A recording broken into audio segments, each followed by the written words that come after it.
Questions black people have for white people? Hey, I'm one of those! Yeah, I know, it's from BuzzFeed. We'll take a look anyway. Why do you always make such horrible decisions in horror movies? Those are fiction, right? At any rate, those are only the badly written horror movies. Notice you don't see many things like that in Hitchcock. I'm an indie filmmaker who's made one horror short, in the process of making another, and did post-work on a third. Not that I'm Hitchcock or anything, but in all three cases, all of the characters acted in a way that either made sense at the time or was consistent with their particular failings. I don't really know how this is any kind of judgment on white people. Why do you freak out when black people are cast to play white fictional characters? I'm not usually. It depends on the context. I like Denzel Washington's performance in Much Ado About Nothing, for example. But I don't think it would make much sense for a black guy to play Iago. What's the big deal if Idris Elba plays James Bond? I don't know. I don't care. I'm not really a Bond fan. I would go see it twice. Why? Because you think it'll be good? Or because it has a black guy in it? If it's the latter, then how are you any better than the people you're complaining about? Why is a big butt and big lips considered attractive on a white woman, but they're unattractive on a black woman? Who says it is? You're talking about personal preferences here.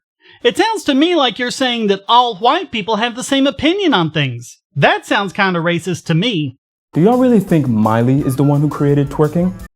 No, we were doing that back in the 80s before Miley was even born.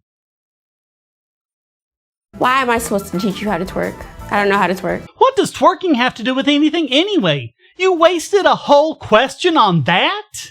Why is it that white people always act as though they have discovered a new trend when people of color have been doing it for virtually years? We don't. Got any examples?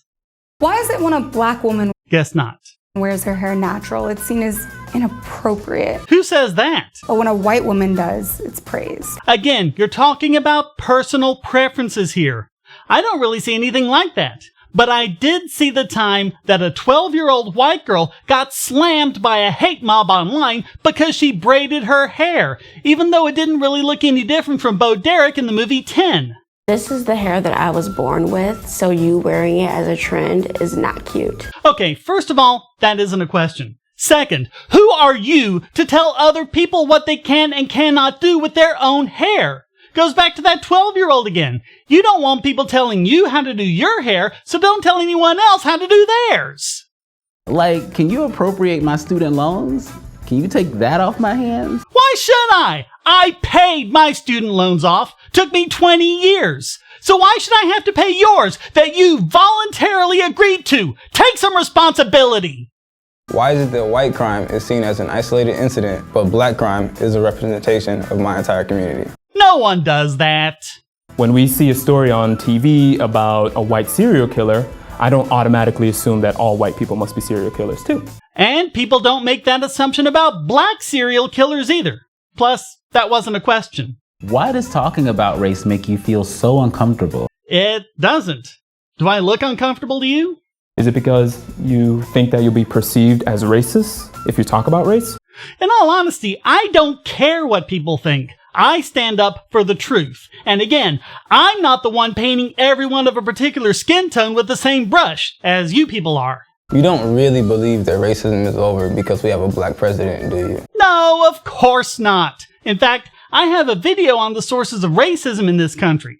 Funnily enough, it seems to be stemming from the same government you people are going to solve the problem. We need to drag government into the 21st century, not vice versa. Why is it so easy for you to notice when there are no white people around, but you hardly ever notice when there are no black people around? Again, who does this? Why are you pretending that this is what every single white person does? Why is your goal to be colorblind? Because that's the only way to not be racist. If you understood what racism really is, you'd stop clinging to your skin color as a culture and identity. Race should have no more significance than eye color. Martin Luther King Jr. said that it's not about the color of our skin, but the content of our characters. I was born white, and there isn't anything that means less to me than that. And there's so many different types of people in the world, yet you can't see color? No, I can see the color. I just don't attach any real significance to it. I certainly don't lump people into categories based on it and make assumptions about them as a result. You know, like you guys are doing. Why do you want to say the N-word so badly? I don't. I can't stand the word. If someone uses it on my channel or my Facebook or Twitter, I block them instantly, no questions asked. Again, stop painting us all with the same brush. If I don't use it, what makes you think you can? I don't. Again, stop making assumptions about people based on their race. Why do you always want to touch our hair? I don't, and that's kinda creepy. Who told you it was okay to touch people without their permission? This is getting really weird. What kind of people do you all hang out with? Maybe you just need better quality friends. Why do you feel like having one black friend makes you a cultural expert or not a racist? I don't. Is your only black friend comfortable with being the reason why you can't be racist? I actually have more than one black friend, believe it or not.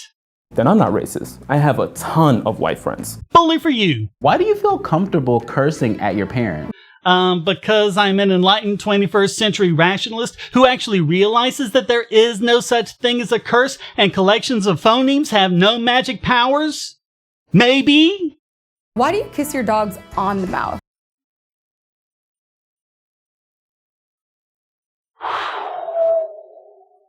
How come you can't pronounce black names like Kuvanjane? For the same reason I have trouble with Russian names. They contain combinations of phonemes that originate outside my native dialect. Race has nothing to do with it.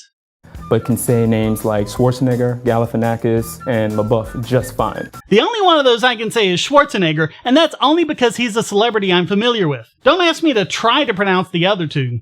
Why do you feel like all lions' lives matter, but black lives don't? Okay, elementary logic. Black lives are a subset of all lives. Therefore, Black Lives Matter is included when one says all lives matter. Why is a lion's life in Africa more important than the lives of black people here in America? Who said it was? Personally, I think the Cecil controversy was a bunch of crap. Lion King was an awesome movie, but so was Selma, and so was Malcolm X. Not a question either. Why is it so hard for you to acknowledge your privilege? Because you haven't shown me I have any. I took BuzzFeed's quiz, your quiz, to tell my privilege. I scored 35, not privileged, even with all the points I got just for being a white male. All of my co-hosts on the Bogosity podcast took the quiz too, and they all scored mid-30s as well, except for one who scored in the 40s. And he's black. Awkward. How does it feel to not be the spokesperson for your entire race at any given time? Pretty good, actually, if it means not having to deal with racist fucks like you all the time. Must be nice. Not dealing with supercilious racists like you? Yeah, it is nice when I don't have to do that.